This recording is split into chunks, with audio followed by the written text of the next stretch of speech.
I felt uneasy. My 11-year wife Karen had instructed me to meet her at the Tumbleweed at 3 o'clock. I was aware that the pub would be essentially deserted at that hour, and the information she needed to provide me would not be particularly related to partying. I had no idea how accurate I was. It was at the Tumbleweed that we had first connected 13 years ago. It didn't feel good. I thought she was seeing someone else while she was at work. I was worried that the news would come to me during this meeting. There had been indications, including late hours spent at the workplace as the boss's secretary, sex with no interest, if not with me. Her closet filled with new daring clothing, garments she never worn in my presence, and a diminished desire to speak with me. Even at meals, we didn't talk much. Over the past few months, she has spent fewer and fewer of her time at home. She had typically come in with some pathetic reason and maybe a market dessert for the kids, but it had mostly been just me and the kids eating. Megan is 10 and Max is 9. It was hurtful for her that she treated me with such disdain. I was quite irritated when the kids were neglected. The lot was sparsely populated with autos. I had decided to be calm when I pulled into the Tumbleweed. If she was going to act and say as I had assumed, all of this was suspected because 2 nights prior I had overheard a portion of a conversation. Indeed. All right, I concur. Tuesday. Indeed. Indeed. I'll transport him there. Well, she'd brought me here at 3 o'clock on Tuesday. For a brief while, I sat in the car and wondered, what if she was with the a-hole? How should I proceed? I was given the same advice that my father had given me years before, and it has been very helpful to me in my business. Son, unless you know what to do, don't do anything. Remain silent. Give it to your opponent to figure out. You will worry more the less you speak, and he is exposed if he doesn't worry. Additionally, you are free to schedule a time and day for taking care of business. Keep in mind that even if you're not aware of it, they will know exactly what you're thinking the moment you open your mouth. Simply shut up and go on. After you have all the information and your plans are set, take care of business. I grinned. I had loved that man, my God. I knew right then that he was keeping an eye on me. I thanked God in silence for his counsel. It was not shocking to see her sitting at the bar with an unfamiliar man when I went inside. I had created Steinbeck Incorporated 10 years prior, so during the day my company took up all of my time, leaving me with little opportunity to socialize with the people at her place of employment. I worked as an electrical engineer, and the construction companies that needed our services paid us to design wiring and other electrical schematics. I could supply. I approached the 2 of them. She turned as soon as she felt me there. "Hi there, Mark," says she. "Not at all." "Hi there, sweetie." Not a single cheek kiss. Just, "Hi there, Mark." I said, "Hello, honey." And I made it very clear. "What's going on?" The man pivoted to confront me. "Would you rather I call you Mark, Mr. Steinbeck? I've been having sex with your wife for a while, which is why we brought you here today. She's made it plain that she's fed up with hiding and having to justify herself. I persuaded her to just tell you, therefore. I was somewhat prepared for this, as I've mentioned, and having the recorder in my jacket pocket provided me an advantage. I hoped I was grasping everything. I held out. I remained silent. Ultimately, my father was observing, and I didn't want him to be upset with me for my ignorance. Karen was waiting for me to say something, but I stayed quiet, Mark remarked. It seems like she concluded that I was stunned or something. Thus, she commenced speaking. "It's been really difficult to hide this from you, Mark. I want nothing to hurt you. I don't intend to part from you. It's only, I can't give up this sex with Jason. It's just too much. I'm hoping you can get the idea. I simply have to tell you about this. You are entitled to know," says she. I didn't know how conscious she was of how ridiculous her argument sounded. For obvious reasons, Karen had not completed her college education, but up until that point, I had never thought of her as truly stupid. Enough said about the military prodigy she was exchanging the inn for. I made my way to the far end of the bar, where the bartender was straining to block out what he could not resist hearing. What was on tap was my order. He delivered it. With no words, I took a sip of it.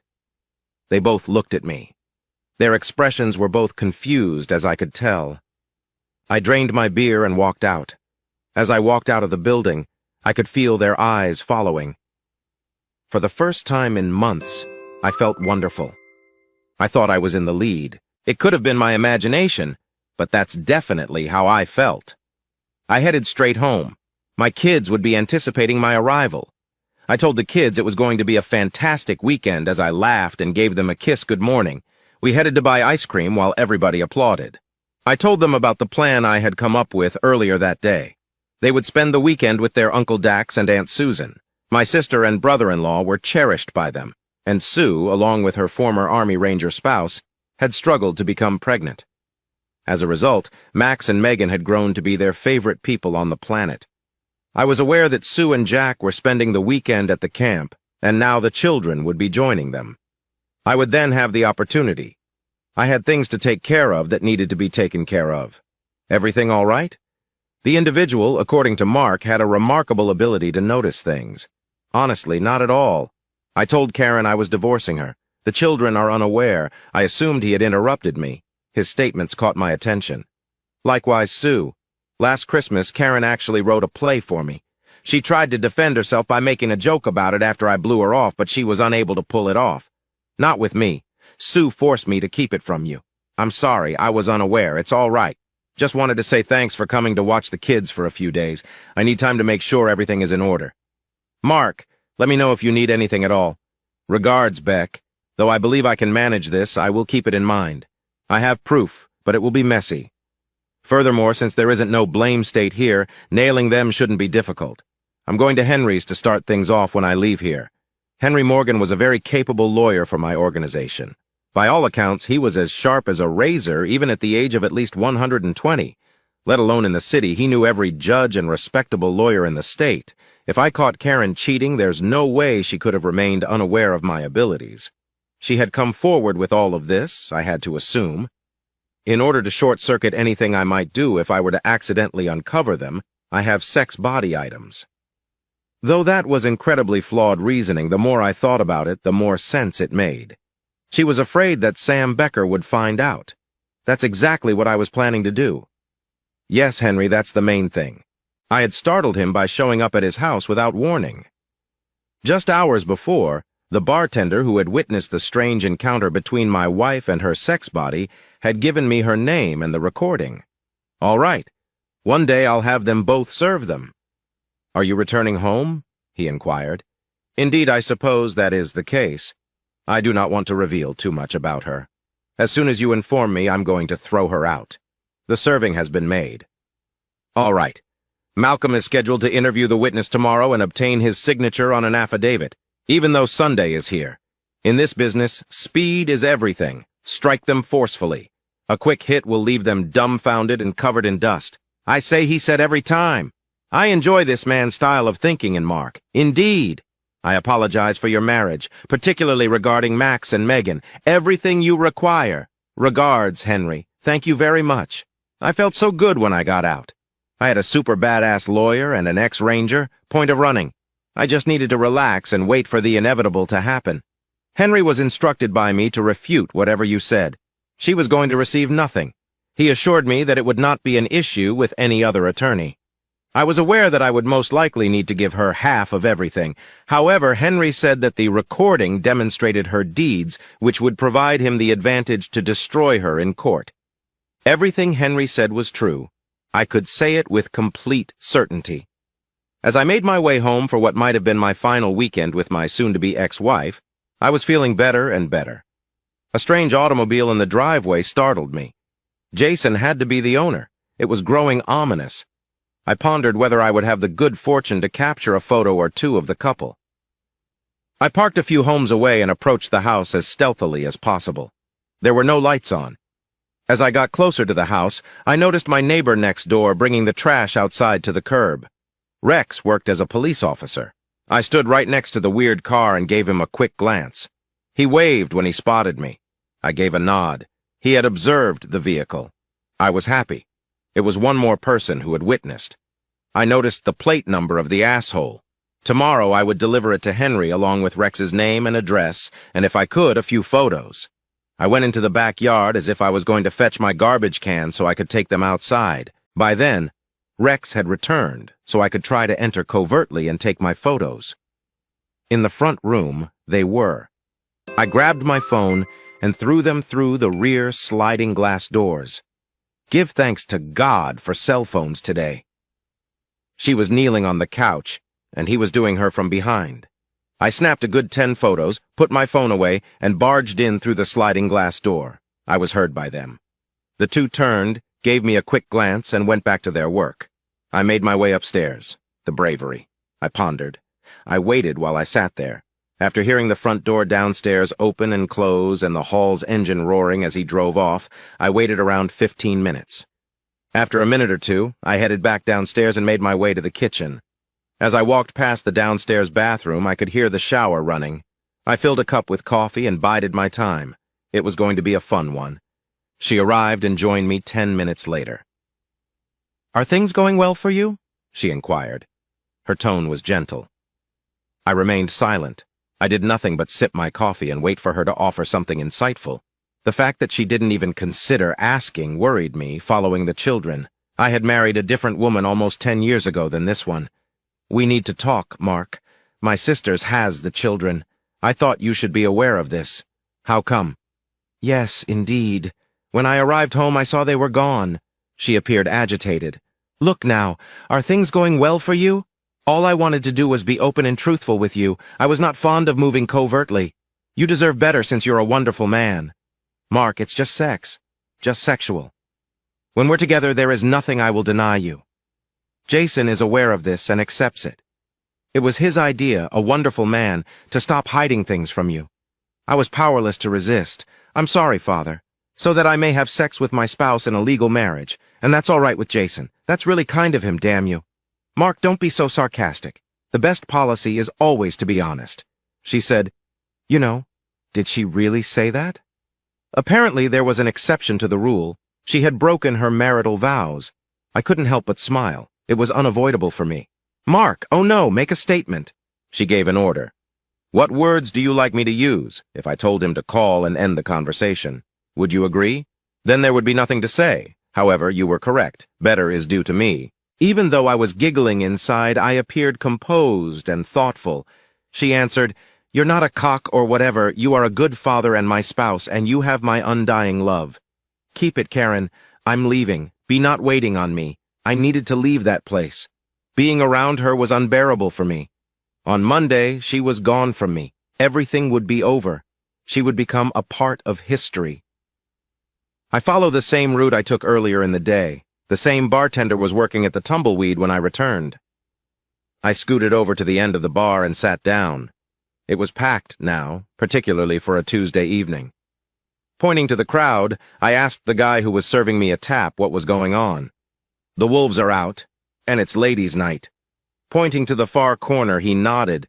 Even in the poor lighting, I could see him.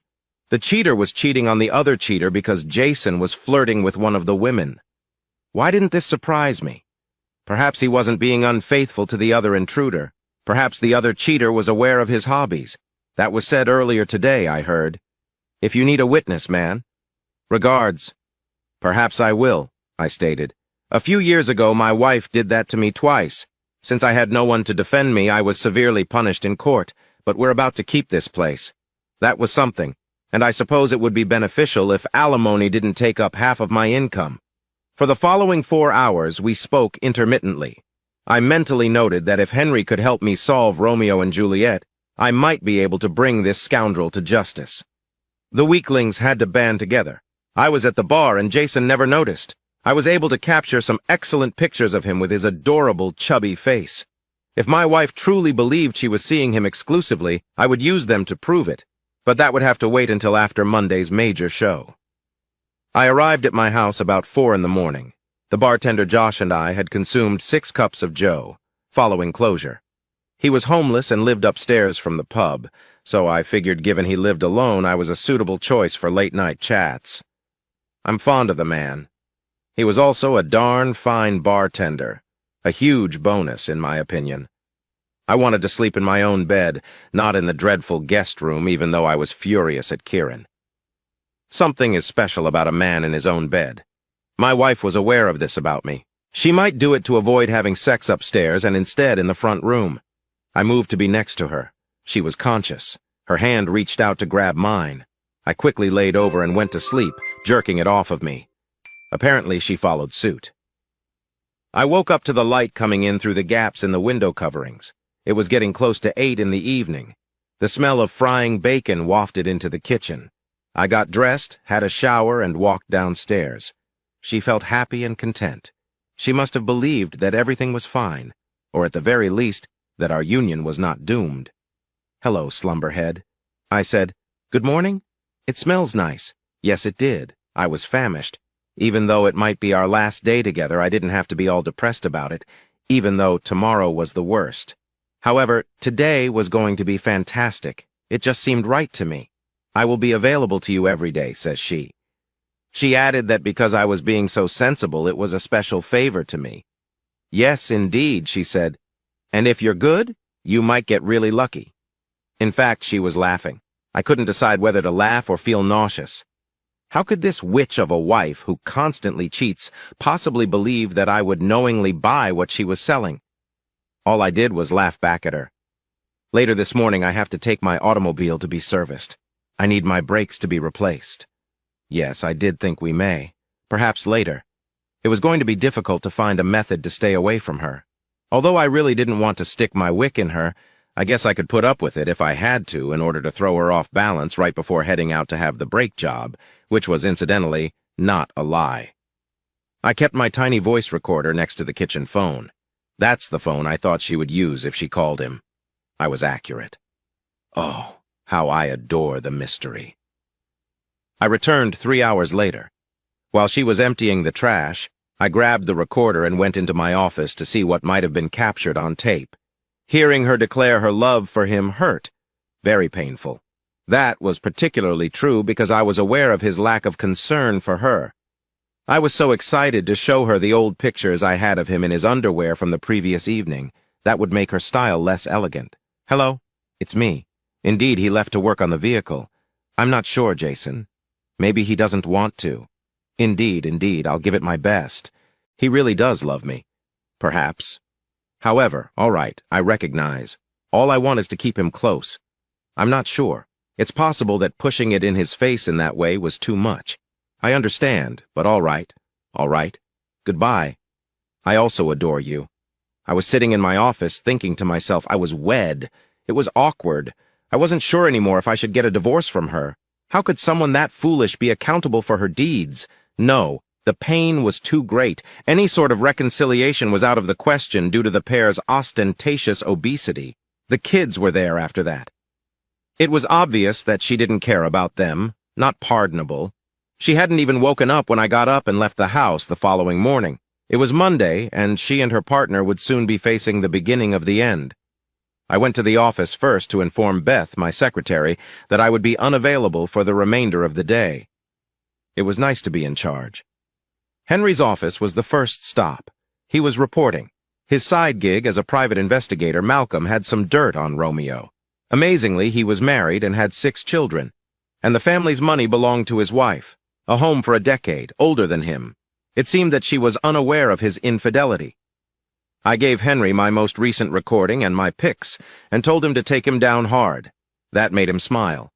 I also told him that I may have a special position waiting for him in Malcolm, once the debris had settled. Deck would soon send the kids off to school, I knew that. What was frightening me was that I would have to speak with them later in the day. However, there was no remedy for it. It was an essential task. The 2 lovers were to be served at work by Henry, who had sent it up. A restraining order was in place prohibiting both her and him from returning to the home. It was almost lunchtime when the papers were supposed to be delivered. I asked Henry to make sure there was as much fanfare and loudness as possible. I wanted to hurt the 2 lovers. Furthermore, I had requested that he provide Jason's wife with all evidence against the couple. It would be up to her what she did with it, how I wanted to be there, oh God, when my wife was served. And then I thought, why not? I was in the hall when the server arrived. I didn't know him and he didn't know me, so he just walked right past me to the office where my wife worked. The boss's office. "Excuse me, are you Mrs. Karen Steinbeck?" "Why, yes, I am," she said, smiling. I was watching from the doorway, and she didn't see me at first, since she was turned to speak with the server. He handed her a manila envelope. "You're served." Her face clouded. She looked at the envelope she held in her hand and opened it. She gasped and began to cry, then sobbing. She fell into her chair. Her boss at that moment was coming out, saw, and tried to console her. I made myself more visible. She saw me and her eyes shut open. Mark. Why? I was powerless to resist. Apologies, again. Bad. Like you said, I deserve better. And I walked out. I wasn't present, but I heard later that Jason had been served in, like, fashion. He actually fainted as the realization that his life was essentially over sunk in. He eventually lost everything. Wife, kids, house, job, everything. I had been wrong about one thing. Karen was not the world's biggest fool. She was only the second biggest. A few days later, I sat in Henry's office and sipped the hot brew. So do you think you can help him since it's so long after the fact? Yes, I think so. The lady has a lot of skeletons in her closet, and she's more than willing to revisit the conditions of their divorce in order to keep them hush-hush, get the alimony dumped. I mean, if you can. Mark, don't you know by now that I can do anything? He chuckled. I stand corrected, I said, joining him and laughing. Late that day, I sat at the bar in the Tumbleweed, talking with my new friend Gus.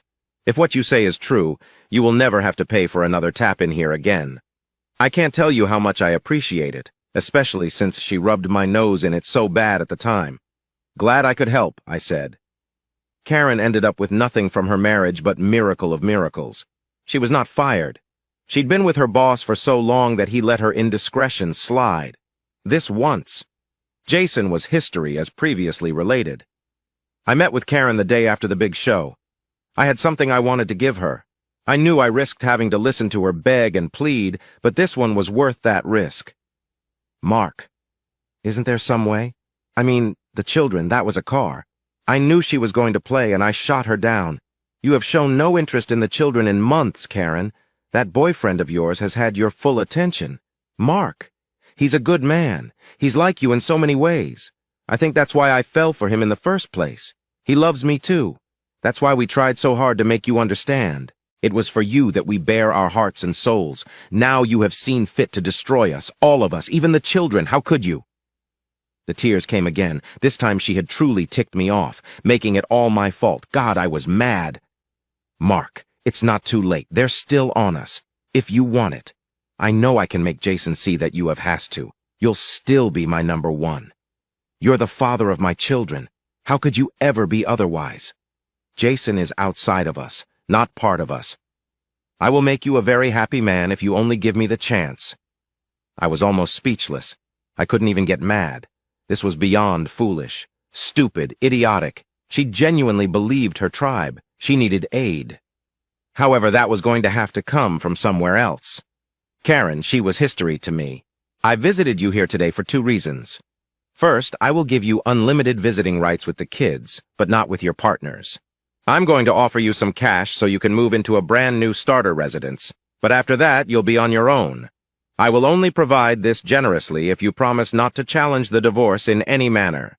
Should you choose to do so, I shall unleash my full force on you, Karen.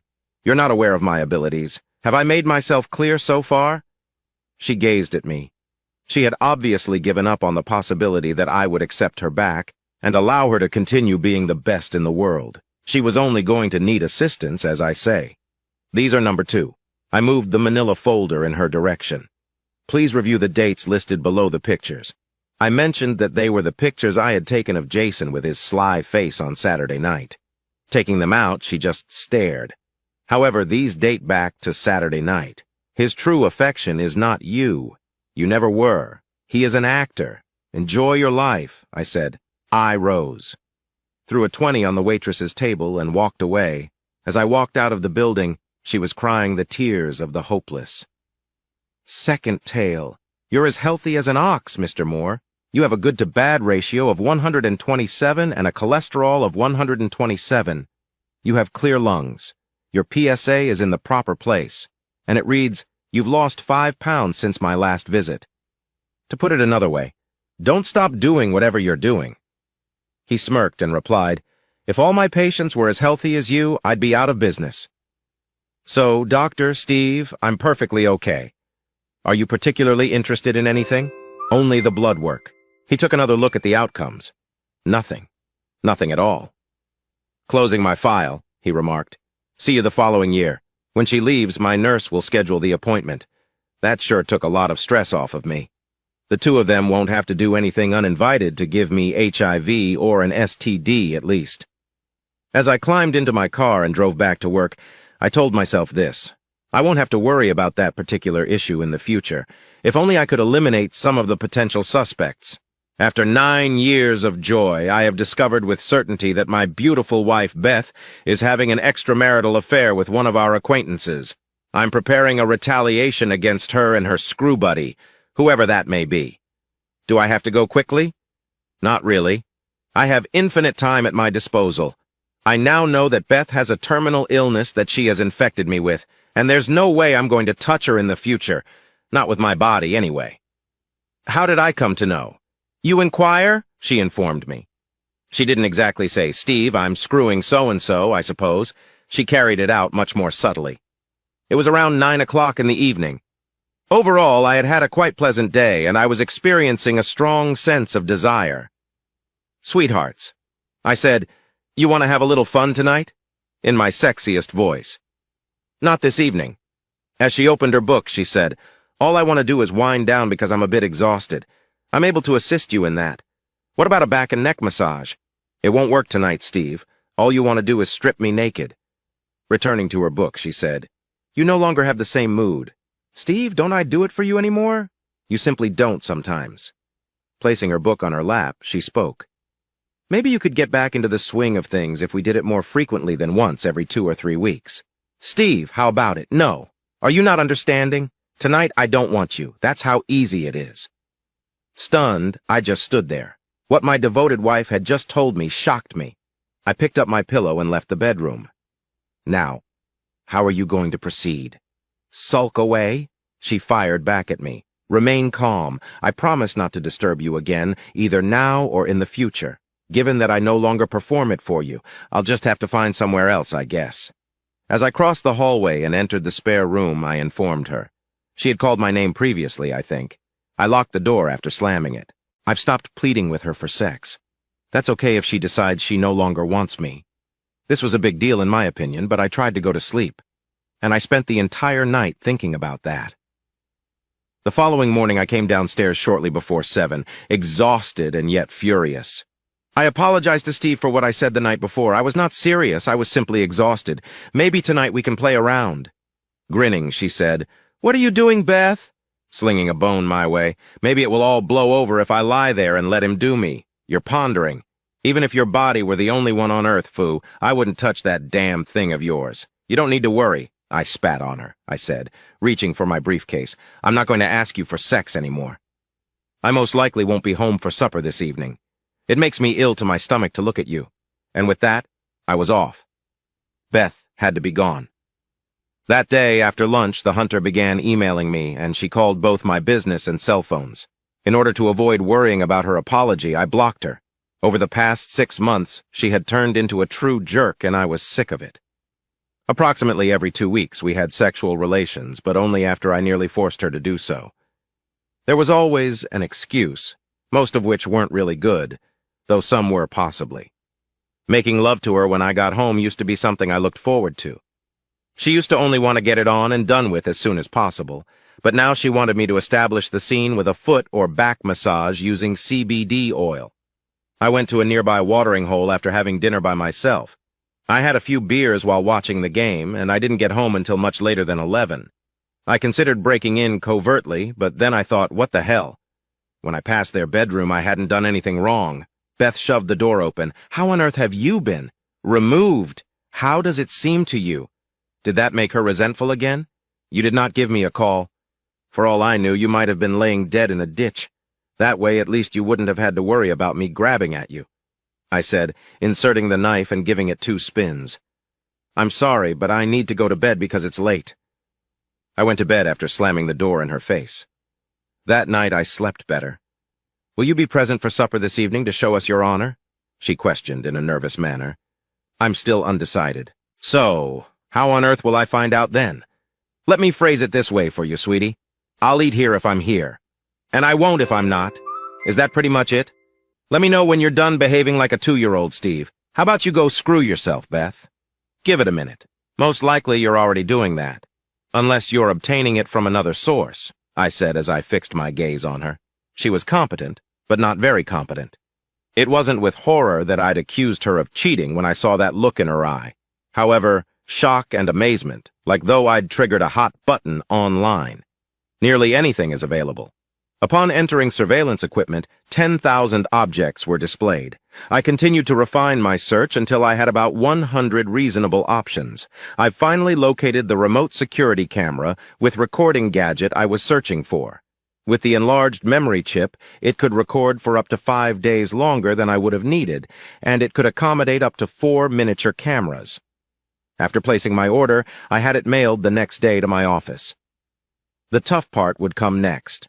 You see, Beth was a stay-at-home mom to her 2 children, Dan, who was 7 years old, and Amy, who was 5 years old. It was going to take some thought to get her out of the house without her figuring out what was going on. I stopped having dinner at home, but I also stopped going out after 8 o'clock. I had to go back to work when I got home, after all. I choose to ignore her and spend time with my 2 children. I have to get over to the store right now. Would you mind watching the kids for 20 minutes or so till I return, if that's not too much to ask? I said, not even glancing at her. Whatever. I hurried out to my car's trunk as soon as she was out of the driveway. I had cameras in the basement, in the kitchen, in her bedroom, and outside on the back porch. In addition, I had a voice-activated recorder that I intended to conceal behind her car's front seat. You could only see the power cord emerging from the base station because I had hidden it inside an old trunk in the attic. I gave them each a try before returning to the living room to watch a movie with the kids. The true extent of their smallness was astounding. Even though I knew where I had placed each, it was difficult for me to actually see them. It should be an intriguing few days. "Will you be joining us for supper on Saturday at Dick's Barbecue?" Beth inquired. "Wednesday evening. I don't really care either way because I'm going with her without you. You see, we belong to a neighborhood group of 8 couples that host a monthly barbecue at one of their homes. It turned from a pair. This week's couple. Dick was next in line. Everyone brought something to share since it was a potluck. You cute little talker, with such an invitation. How could I say no? I tried to sound as sarcastic as I could. We went out on Saturday night together, but she avoided me like the plague the entire time. When we first started playing couples games, I made a conscious effort to ensure that we finished last. After 3 weeks of watching the tapes, I saw nothing unusual. I was mainly interested in a conversation that Beth was having with one of her girlfriends. All I wanted was to hear both ends of the exchange. It has been going on for weeks, and he still won't sleep with me. I had no idea he would hang on this long. He just won't ever leave me the hell alone, even though I know I offended his little ego. We're not divorcing right now. It's not too horrible, at least not just yet. Yesterday, I went to the mall and got a new dress that could make a dead man come back to life. And tonight, I'm going to give it to him. Nothing will work if that doesn't work. Tomorrow, I'll give you a call to find out how you enjoyed it. At least I knew what she was going to do this evening. I simply didn't know how I would respond. I'll just have to see what happens by playing it by ear, I suppose. She's still trying, at least. I might have been mistaken about her cheating. I had not the slightest piece of evidence, not with all my expensive technology, that even vaguely suggested that. I continue to lay it out because I don't want to deviate from my routine and challenge her. However, I arrived home at 7:30 p.m. "It's nice that you're going home early," she smiled. "There's apple pie in the oven and some meatloaf in the fridge if you're still hungry," she stated breezily, knowing full well that my favorite dessert was apple pie. By 8:30, she was really pulling out all the stops. I helped 2 weary children upstairs to their bedrooms. While Beth cleaned the kitchen, I assisted them in getting undressed and put to bed. I kissed and hugged each of them and turned out the lights. After that, I went downstairs, switched on the living room TV, and waited. I waited for very little time. She was accurate. They would raise the dead with that outfit. It had just enough cloth to cover up what I didn't want, and it was jet black and crimson red, concealed. It was just the good Lord that was on my mind. "Do you have any spare time tonight?" She walked into the room and asked. I was itching to yell. "Absolutely," I asked her gently, without shouting at the top of my lungs what she had in mind. "I need your help with something in the bedroom. If you're not too busy or still upset with me, that is." "Okay, let's have a look," I said. forgetting why I was even angry with her at the moment. I don't have anything urgent to accomplish right now. She grabbed my hand and we kissed as soon as we entered the bedroom. It was just as delicious as I had remembered. It felt so darn amazing. We shared a double date and dozed out in each other's arms. Once more, I was married. Now life was good. Life was wonderful. Once more, we were a couple. In order for her to complete her other projects before we went to bed, I even started preparing dinner. Though we didn't do it every Friday, we always made sure that Fridays could be used for date night. And I would still be in beautiful happiness if I hadn't gone into the attic to unplug that awful tape player. I took the memory card to work and reset it. That was the end of my universe. It was the day following our amazing night, the 6th day on the tape. I chose to listen to it just for fun after deleting the previous 4 days.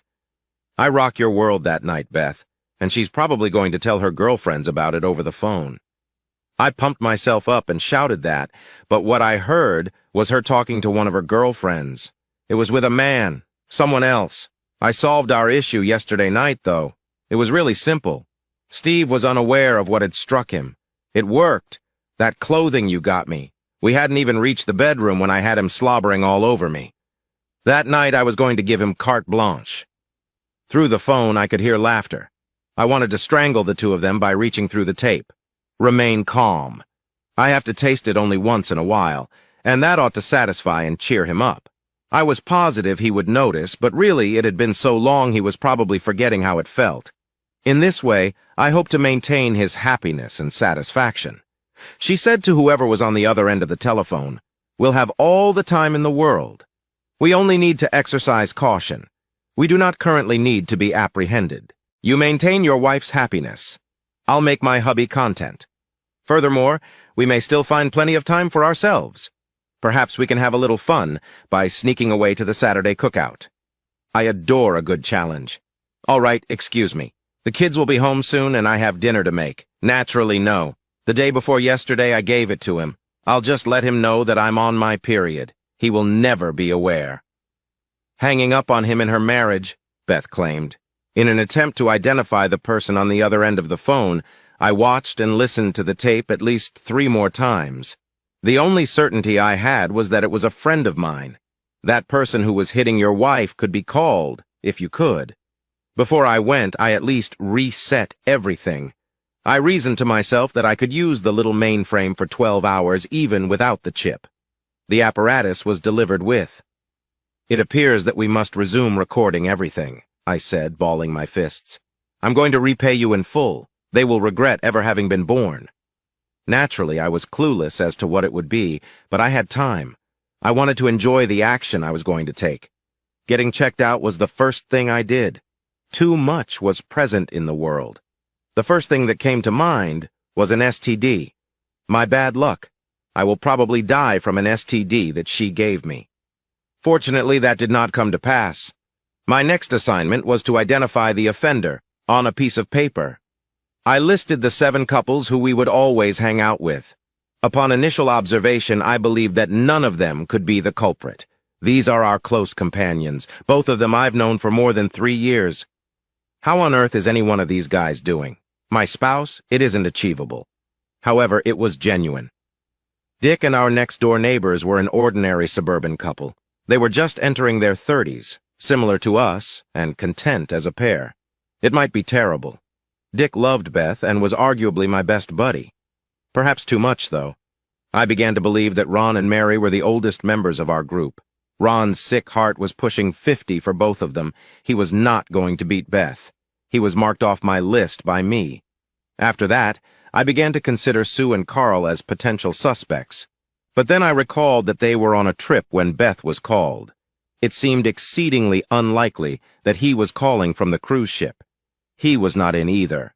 Our group's newest coupling was Sonia and Jerome. About 3 years ago, they relocated from Chicago to our neighborhood. He traveled constantly as a pharma company sales representative. About 5 years have passed since we first met Betty and Andy. Andy liked his alcohol, so Betty had to check her get-togethers all the time. He had to be helped home more than once after drinking. He made flirtatious remarks to the women, but then so did a lot of spouses. I considered adding him to the list, but reasoned that someone who was intoxicated couldn't be very good in bed. But what about after he grew up? I decided to leave him on. It wasn't Vicky and Mike. Out of all the couples I knew, they had not yet reached the settled-in phase of their union. Someone often mentioned that we would have to host the two of them down when they made love, even after 6 years. It became more than amicable in one of the home's hot tubs. I'm envious of the pair. Despite only having been married for 9 years, Beth and I behaved as though we had been married for 50 years. Anyhow, it was her. I kept Chris on my list without even giving it a second thought. Although they were pleasant, Donna and Chris occasionally seemed distant. They were wealthy and occasionally enjoyed flaunting it. I had to bite my tongue several times at anything Chris said or did. Even though he was a haughty brat, Beth seemed to like him. At least it seemed that way. Perhaps she was attracted to his wealth. It seemed that Donna and Chris had no connection. Perhaps there was unrest in paradise. Looking over the list, I circled Chris's name. 3 names caught my eye, one of which I was shocked to see on my list. Dick was my closest buddy, but you've often heard tales of best friends betraying their wives without your knowledge. In essence, Andy was a no. Chris said yes without hesitation, the more I gave it some thought. Our monthly outing was still 1 week away, and I needed to somehow get more specifics about each. Steve, will Carl still be painting the other 2 upstairs rooms? When I came home from work, Beth inquired. When he did the other 2 bedrooms the last time, I think we took advantage of him. I did nothing but pay him for a case of beer and paint, slips to a few hundred prior to embarking on their journey. I informed her that although friendship was important, work came first. Allow me to consider it. The children's rooms are not in a rush. Exists? I want the house to appear good because the barbecue is coming up. Babe's home is always well maintained. Who the hell is going to climb upstairs and examine her wall's paint job? Okay, Steve. It's a lady thing. Foolish. Which? I mumbled to myself. When I find out who she's hanging out with at the party, she's going to have more worries than paint. He was downing beers like water as I was keeping a close eye on all the guys. Dick was also being polite, assisting Beth in setting up the deck tables with all of the food. Chris was being haughty. Additionally, if my interpretation of Beth's nonverbal cues was accurate, his boasting about his success with Applestock was turning her off. Carl and Andy were becoming fewer and less plausible choices, and Carl was moving down my list unless they were putting on a nice show. That means my main suspect is my dear friend Dick. Dick remained over to assist us clean up after the party. Nice party, isn't that right? Dick and I inquired. Yes, it appeared that everyone, including Andy, was having a fantastic time. Dick snickered as he said. After his 3rd beer, Betty gave him an elbow and threatened to tell him if he drank again tonight. He was dozing off on the sofa. He must have spent 2 blasted hours nursing that last beer. We both chuckled. Dick continued, glancing around to make sure no one was in earshot. Can you hide something important from Beth, Steve? I gave a nod. I'm getting ready to treat my spouse to another honeymoon. When our marriage initially began, we spent the entire long weekend at a hotel because we had no money. Our 7-day cruise is scheduled to depart in 2 weeks, thanks to my booking. I told her employer about it so she could receive the time off, but I haven't spoken to her directly. I merely turned my focus to him and stared in disbelief. He was talking to me about taking his wife on a second honeymoon after moving up to number 1. Steve, all I want is that you watch over my place. Her mother will look after the children. I'd really love it if you could check in once or twice, though, because she's going to freak out when she finds out, he said, grinning broadly. I mean, I booked a room with a balcony, so we might not even leave it. So let's take in a few of the sights. You canine! How long have you been preparing this? I asked him. I've spent nearly half of my time saving. When Sue and Carl went on theirs and said how lucky they were, I came dangerously close to doing the same. Hell, I thought I'd punch Sue in the stomach when she contacted me on her cell and sent me an email with a photo of the pyramids in Mexico. My surprise Dick was almost destroyed by those 2. Sue called him Steve. How could she? Hi there? Nowadays, cell towers may be found everywhere. If not, are you familiar with satellites?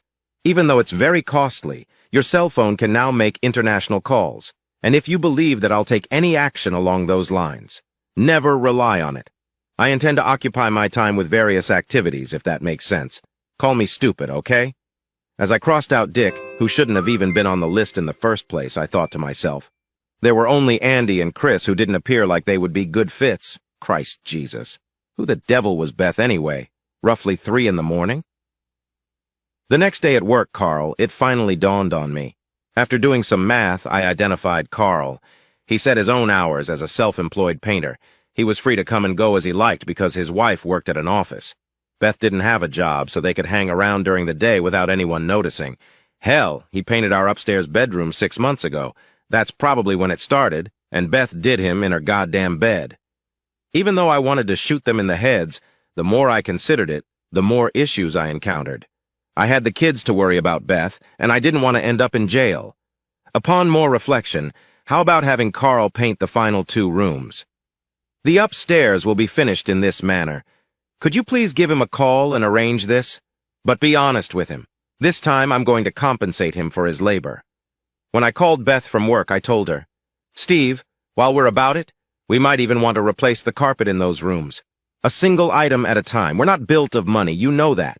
After the walls are finished, we can address the floor coverings. Babes, I suppose you're correct. Without you, I don't know what I would do. Even if I wanted to throw up, I said, you're accurate. I was a lucky addition to you. 2 days later, I listened to their chat while I was locked in my office. You'll never guess what, honey. Steve requests that you paint the remaining 2 upstairs bedrooms. Isn't that amazing? Said Beth. Carl answered, I assume you intend to pay me in the same manner as you did the last time. On that, you can wager. However, there won't be any need to make small talk this time. For once, it will be pleasant to not have to sneak around. In this manner, we may have as much time as we need, and you can visit after the kids get out of school. I enjoy it when you share my bed with me for sex. When Steve and I do it on top of the same sheets, I feel like such a naughty person. She chuckled. But remember, Beth, I still have the darn rooms to paint. How long can that take, hell? Many hours. This project will take at least a week to complete, I hope. Beth, we've never done it for 3 days in a row. I still have to work to support myself. I can't just drop by and say hello every day. Would you mind picking up some of the slack with your husband? He's so dang predictable and unhelpful. Beth, you truly are a wicked witch. You're aware of that. Never forget that I am your wicked witch. Recall that. Thank heaven that was the end of it. I was afraid I would throw up. It was now necessary to devise a strategy that would eliminate them both completely. Carl would be simple. He would be paying for the rest of his life if I sent a video to his wife, but that wasn't all I wanted. From the 2 liars. I wanted them to know how much it hurt that they made a fool of me, whenever they remembered what they had done. I was looking for my comeuppance. Beth and I recently got divorced. She would probably receive everything, even in case she was unfaithful, 3 or 4. This implied that she would inherit the house from me and pay for the next 13 years, all the while enjoying her freedom to do as she pleased. She would be gone from the picture with a bullet to the head. However, I lacked that, therefore I required something in between. Curse those cramps. Taking 3 Tylenols, Beth said. Do you really believe they would let us get a stronger over-the-counter medication to treat these fucking cramps? Why don't you visit the physician and obtain a stronger medication? Do you not believe that I've tried it? Ultra aspirin was just prescribed by the doctor. He would understand what we go through every month if he had a uterus. Leaning against the bathroom counter, she spoke. She had given me an idea, but I had no idea how to implement it. However, I would manage to make it happen. Except when you were looking for what was sold there, no God-fearing, self-respecting person went to that particular part of town. That was all there was to it. And by everything, I really do mean it. Wearing a torn shirt and jeans, I hopped in my old work truck and headed out. Although I didn't really know what I wanted, I thought I had a pretty good concept. I assumed I would need to locate an experienced individual there, so I went to the streets and picked up a prostitute. Are you not a police officer? She inquired. Do I appear to be a cop? I answered. She popped her gum and offered me a rundown of her services costs. Then I said, You know where I can get some crack and a few joints? It surprised her. It appears that you are not the kind. It's for my wife, not for me. She claims that having sex is much better while she's high. I guess I'll grab her a couple things so we can play around with them for a little. I was afraid she would jump out of the truck. What is your current income? Sufficient for a tasting, nonetheless. I informed her that although I don't typically help others score, I might be able to, since you're giving me an extra 50. Light up a tiny joint that you wish to hit, she said. She handed it to me and said, not able to. I would most likely die from my asthma. Give me 50 and follow my directions.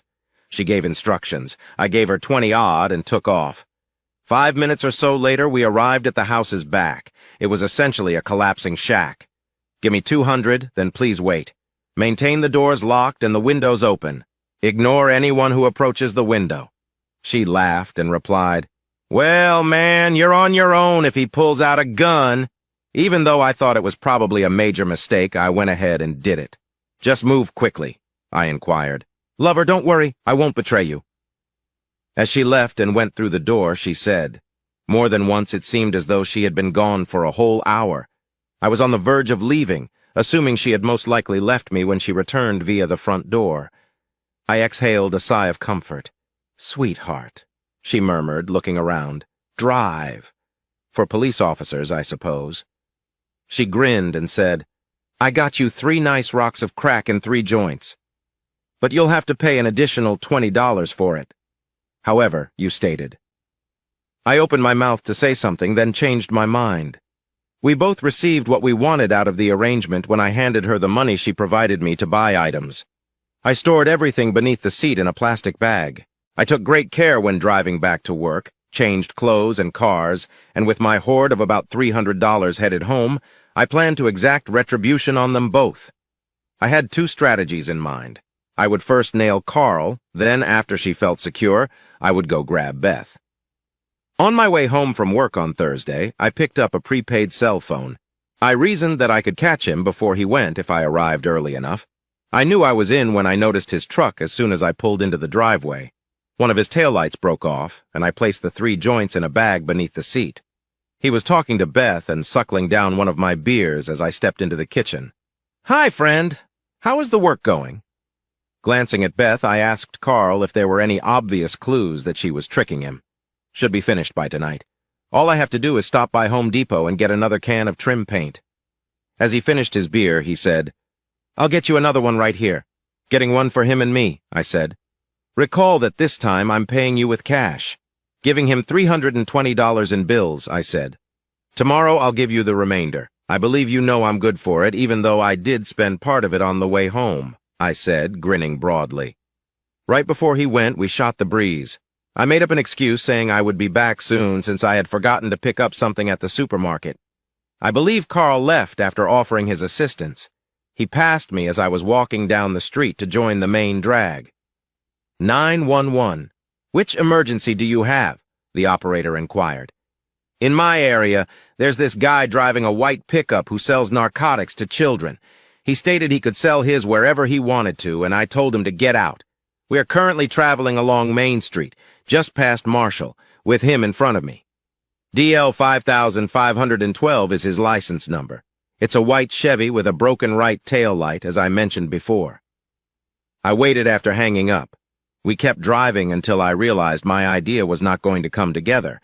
1 block prior to the Home Depot entrance, he was stopped by 1 police officer, and then another one arrived directly behind him. I believe the first police officer approached his truck and spoke something about his broken tail light. After Carl exited, they strolled towards the rear of his pickup. A dog was brought out by the second cop. I thought he had nothing to hide, so I pumped my fist. Carl let them check his truck when he opened the door, I suppose. Such canines are excellent. In less than a minute, they located the joints. When they arrested Carl and placed him in the back of the squad car, I was giggling non-stop. I decided to end it with a broad smile. I made my way home. Although Carl's photo was not shown in the media, it was on the county arrest website. You'd be shocked at how many individuals use the internet to search up such kind of things when they have nothing better to do. After someone in the neighborhood spotted it, word of it quickly went viral, especially considering that he was accused of both drug distribution and possession. I was aware that the possession would remain, but there was no way he could be found guilty of distribution with just 3 joints. I handed him $300 in cash, though, and he did have that. By the time it was all over, he would be lucky to earn any actual jail time, but the exposure was what I wanted, and he got it. Sue, please let me know if there's anything I can do to support you. I told her that I was amazed it had actually happened. I saw him the last time he was having a beer kitchen with Beth. That day when I returned home early. Steve, I had no idea Carl even smoked marijuana. Although it was his truck, he claims it wasn't his. I'm not really that innocent. By Wednesday, I assumed he would be done with your house. She remarked angrily. There are times when I just don't understand him. Well, you know where I live if you need anything. She expressed her gratitude to me once more. Our next get-together was all about Carl. All jokes and chatter. Sue failed to appear either. I didn't hold her accountable. It was present. I spent the entire night implementing the second part of my plan. I sprinkling Beth's drink with crack powder. To ensure she couldn't tell the difference, I made sure there was an ample amount of alcohol in them.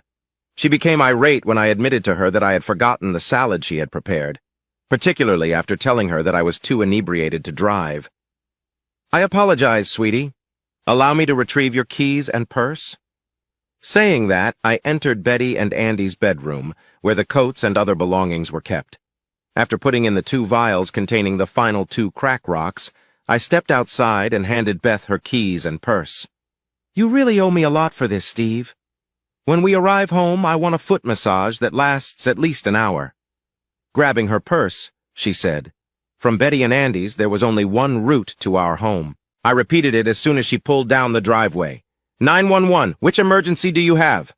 A mad woman is speeding along Wilmore Street in a dark blue Toyota. She almost hit my kids when she cut me off and knocked down 2 mailboxes. You need to stop her, even if I'm not sure if she's intoxicated or high. I ended the call and threw away the phone. Betty. She's not picking up the house phone or her cell. I spoke with a worried tone. Almost an hour has passed. I hope she did not have any mishap. Steve, how about I drop you off at home and let Andy take the wheel? Perhaps she simply got stuck somewhere and misplaced her phone. Come on, let's search for her together. I pulled up to a dark house with Betty. After unlocking the door with my extra key, I discovered my salad bowl on the kitchen counter.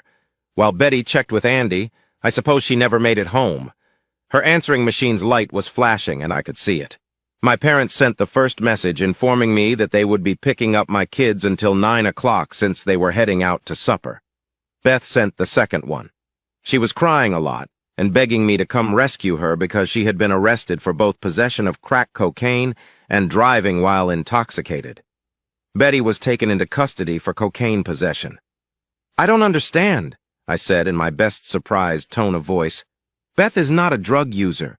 What on earth is happening? Where are your kids, Steve? In my mother's house. What if you contact her and tell her to keep the kids? You and I could go down to the station and clean this mess up instead, I said. We departed after I placed the call. This was occurring and I couldn't believe it. Carl came first, and now Beth. What on earth was happening? She mentioned wanting something stronger for her monthly cramps, but I'd never seen her take anything more potent than aspirin. But this isn't what she would do, is it? Beth would require a full day for me to free her from possession. Why are you using drugs, Beth? Were you drawn into it by Carl? How could you treat us like this? I spoke up so that Betty could hear me.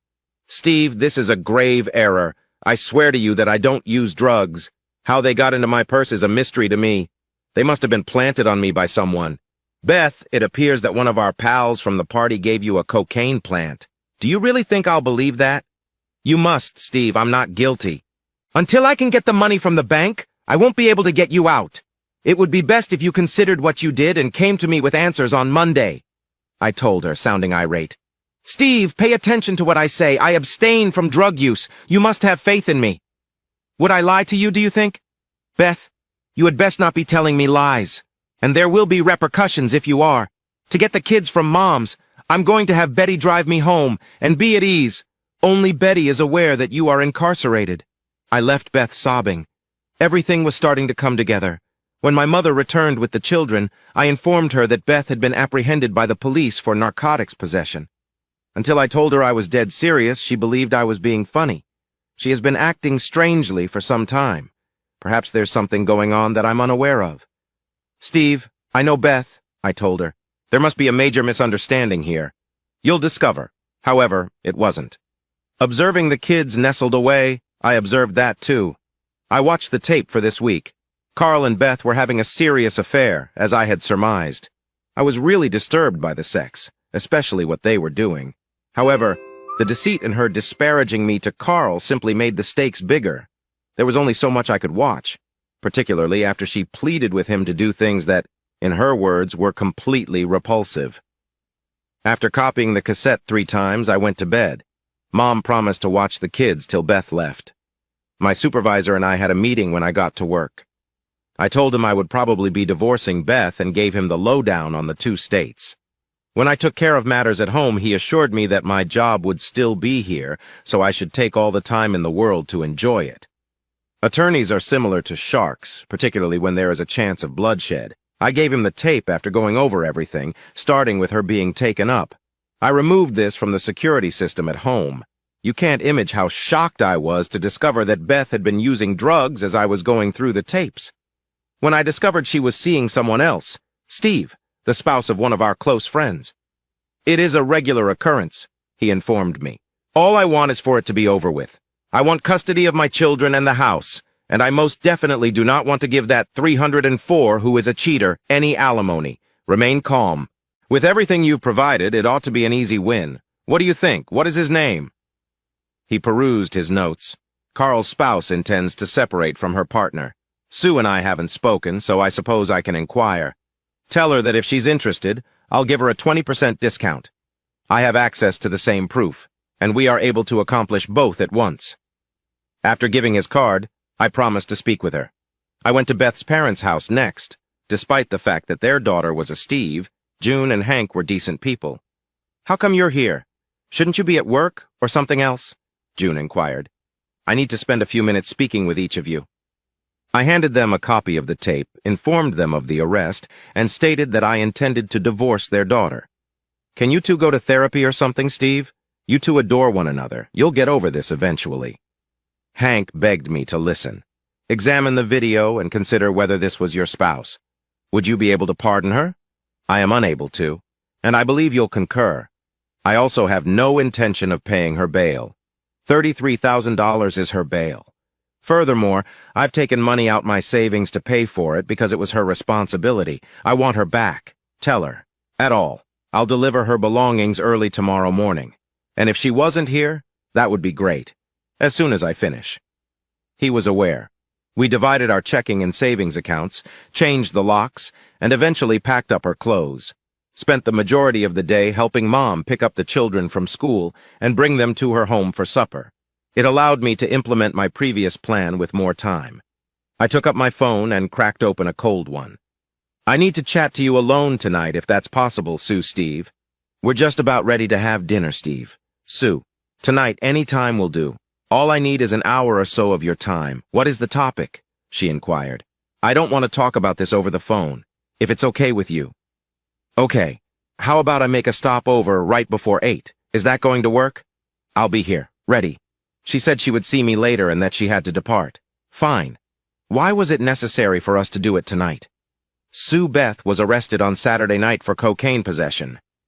Steve, she's in jail. Oh my God. Sue, it goes far deeper than that. I began watching our home security footage on Sunday to see if I might catch her doing drugs. Additionally, I discovered something else. As I led her into the living room, I remarked. I started her DVD and watched for a response. God, oh God, was all she murmured, watching her husband engage in sexual relations with my wife. 30 seconds later, I ended the tape. She seems as shocked as I did at that sleazy cheater, and I just felt that you should know once I realized that things were returning to normal. I created a duplicate for you, I said as I pulled it out and gave it to her. I switched it off after the initial 20 minutes. I was simply at my wit's end to watch it. This afternoon, I visited with an attorney to discuss my divorce from Beth. I said, passing his card to her. If you were interested, he claimed he'd offer you a 20% discount. But I could not get through to her. Although Sue is not a large woman, I doubt I would want her to be upset with me. She called Beth some dirty names, which resulted in a lot of swearing. I simply concurred with her. Are you drinking anything? Beer? Wine? Something more powerful? She answered that wine works. I was aware that something was wrong, but I was unable to identify what it was. I now understand why you engaged him to paint those rooms and why he was in such a happy mood. With a cry, she shook her glass and got a refill. I should advise you not to get involved with him, according to my lawyer. While you're furious, he has no idea how Carl will respond. He advised you to report him to the police so they could get rid of him, merely for peace of mind. There isn't enough balls in that prick to strike me. You're probably correct, though. For the next 45 minutes, we spoke. It was Sue and her small girl that I felt sorry for, not Carl. After giving the police a synopsis of the events, she called the police, who promised to send someone over in 20 minutes. Sue, I really apologize. I told her not to apologize. It was not you who was lost in the world. She mentioned that they were examining my attorney's card. Inform him that I will accept his offer and will contact him again the following day. Are you comfortable operating a vehicle? I inquired. I'm all right. However, in 10 minutes, I know of someone who won't be. Steve, I'll get back to you. I feel sorry for that chap. She's going to rip him off again. Tuesday morning, I dropped off Beth's clothes. As we emptied the 12 trash bags of clothes into their garage, her mother was at the jail helping to free her. I watched the first 2 minutes of the tape, Steve remarked. You were correct, too. Nor would I take her back. Hell, I'd rather not have her here at all. However, she has nowhere to go. I departed after thanking him. After 3 hours, it began. Beth walked away. Call after call on my cell phone and the house phone. A handful of them caught my attention, but they were all pretty much the same. I apologize. I wasn't seduced by Carl because of my medications. She begged for your pardon. It was never going to occur. Sue obtained a restraining order and ejected Carl. All he was allowed to do was pick up his work gear and clothes. Before Sue, he gained access to the bank account and withdrew almost 75%. She was furious. Together, we met with our lawyer and signed the documents. He indicated that obtaining what we were requesting, which was pretty much everything, should not present any difficulties. Carl did not resist. Realizing he was in deep trouble, he just signed everything and returned the majority of the money he had stolen to Sue. Beth, though, refused to accept it. She requested support and custody. However, her lawyer successfully persuaded her to surrender it after considerable manipulation. I granted her visitation privileges, although it took some time. Remains for 5 months. Everything was finished. I did bond with Sue, but we never went further that. I maintained our friendship because I think it's good. My ex-wife still calls me frequently, but I prefer to ignore her calls. In order to reduce my anxiety and make plans for the future, I intend to start therapy.